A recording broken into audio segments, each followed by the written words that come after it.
Hi அன்பு சொந்தங்களே அப்படின்னு சொல்லிட்டு ஒரு கிழட்டு மூதேவி சென்னையில இருந்து இப்படி கையை உயர்த்திட்டு தான் வருவா. அவளுக்கு ஏதோ பக்கவாதம் போடுங்க.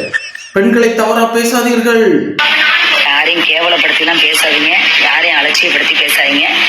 ஏன்டா நம்மளை பேசினோம்டா, எங்க பெண்களை பேசினா பின்னாடி ஒன்ன பேசுறதுக்கு 1000 பேர் இருப்பான். இது என்ன பிரமாதம்? இது விட பெசலைட் ஒண்ணு இருக்கு. அதாவது இந்த மிலிட்டரிக்கார புண்டை இருக்கிறான் பாரு, அவன் சாவு நிச்சயம் நெருங்கிருச்சு. நான் பொறுமையா போய்கிட்டு இருக்கேன். அந்த அபி பார்வதி அவ ஊதிய கிழிச்சு நான் மிளகா தடவல ரோட்ல நிக்க வச்சு அவளும் இவனும் இந்த 2 நாய்களும் இந்த நாள் தாண்டா இன்னைக்கு என் ஆத்தா என் உடம்புல வந்திருக்கா. இன்னைக்கு என் அம்மா என் மக்களுக்கு வாக்கு கொடுக்குறாண்டா. என் ஆத்தா இந்த வயசுல என் மேல வந்திருக்காண்டா. என் ஆத்தாளுக்கு என்ன பிடிச்சிருக்கு, என் மேல வந்திருக்கா. சரியா? சரி ஆத்தா. ஆத்தா, உன் ஆத்தா வந்து உன் உடம்புல வந்து இந்த மாதிரி அடுத்த பெண்ணோட அசிங்கமா பேசுறதுக்கும் அடுத்த ஆண்களை அசிங்கமா பேசுறதுக்கும் சொல்லி விட்டுருக்க.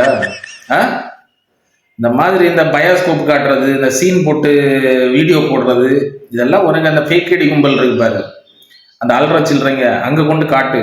நம்மகிட்ட எல்லாம் கொண்டு காட்டாத. இங்க எல்லாம் உனக்கு எது செல்படி ஆகாது ஒரு நாளும். சரியா? நீ என்ன பண்ணதையோ அது உனக்கு திரும்ப காட்டப்படும் இங்க.